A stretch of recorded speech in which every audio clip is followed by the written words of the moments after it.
Halo teman-teman semua, pada kesempatan ini saya akan memaparkan hasil tugas UAS mata kuliah Hukum Agraria.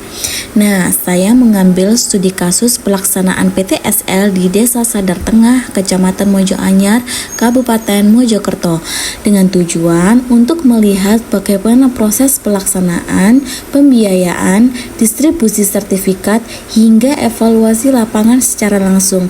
Yuk simak baik-baik ya. Nah, di slide kedua ini ada pengertian PTSL dan perbedaannya dengan PRONA. PTSL ialah pendaftaran tanah sistematis lengkap, ialah program nasional dari Kementerian ATR atau BPN untuk mempercepat pendaftaran tanah secara menyeluruh dalam satu wilayah desa, guna memberikan kepastian hukum dan perlindungan hak atas tanah masyarakat. Dan perbedaan PTSL dengan PRONA itu apa aja sih? Nah, perbedaannya itu ada di berbagai aspek. Yang pertama, aspek cakupan. PRONA ini hanya untuk beberapa desa untuk per tahunnya. Kalau PTSL hanya untuk satu desa dan diselesaikan menyeluruh dalam 1 tahun. Dan target PRONA ini hanya untuk warga miskin tertentu, dan target PTSL untuk seluruh lapisan masyarakat. Dan prosesnya ini bertahap. Kalau PTSL ini sistematis dan massal, dan tujuan PRONA ini untuk legalisasi aset, sedangkan tujuan PTSL untuk kepastian hukum dan percepatan sertifikasi tanah. Nah, PTSL ini kan program pendaftaran tanah massal yang dirancang pemerintah untuk mempercepat proses sertifikasi tanah di Indonesia. Berbeda dengan PRONA yang hanya menyasar kelompok tertentu, PTSL ini lebih menyeluruh dan menjangkau seluruh warga dalam satu desa dan menunjukkan adanya peningkatan sistem dan pelayanan pertanahan di era sekarang. Nah, di slide ini ada pelaksanaan PTSL di Desa Sadar Tengah. Tahapan pelaksanaannya itu harus dilakukan sosialisasi terlebih dahulu oleh perangkat desa dan BPN kepada masyarakat, dan ada pengumpulan berkas seperti fotokopi KTP, KK, surat kepemilikan tanah, dan ada pengukuran bidang tanah oleh petugas BPN. Setelah itu, datanya diverifikasi oleh BPN dan perangkat desa. Nah, yang terakhir, penerbitan sertifikat hak milik. Dan juga ada berbagai kendala. Yang pertama, ada warga tidak memiliki dokumen lengkap atau tanah masih sengketa keluarga. Lalu yang kedua, petugas tidak menggunakan seragam sehingga membingungkan warga. Dan yang ketiga, sebagian warga belum memahami prosedur dan butuh sosialisasi lebih intensif. Nah, di Desa Sadar Tengah ini prosesnya itu diawali dengan sosialisasi, lalu pengumpulan berkas, pengukuran tanah, hingga penerbitan sertifikat. Tapi dalam pelaksanaannya ini masih ada beberapa kendala seperti dokumen warga yang belum lengkap seperti sengketa tanah.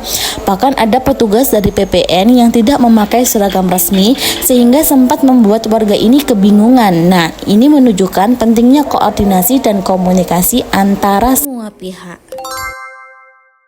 Dan di slide selanjutnya ini ada pembiayaan PTSL yang dimana sumber biaya utamanya ini berasal dari APBN untuk memfasilitasi program tanpa membebani warga. Nah, biaya ringan ini seperti patok, materai, dan dokumen tambahan disepakati dalam musyawarah desa dan tidak diperbolehkan adanya pungutan liar. Kayak di Desa Ngarjo ini ditemukan dugaan pungli sebesar Rp400.000 dan ini melanggar ketentuan resmi PTSL. Secara umum, biaya PTSL ini kan ditanggung negara sehingga masyarakat ini bisa mengurus sertifikat tanpa beban besar.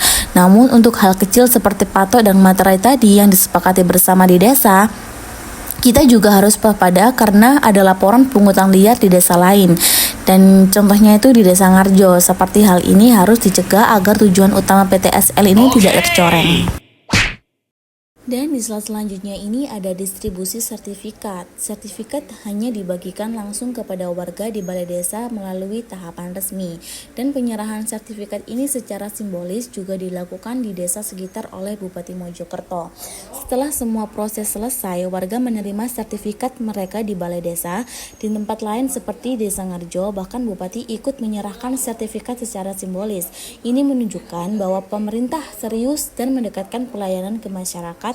Tapi setelah menerima sertifikat, warga juga harus bijak, jangan langsung dijanjikan jaminan konsumtif, tapi dimanfaatkan untuk usaha atau keperluan produktif.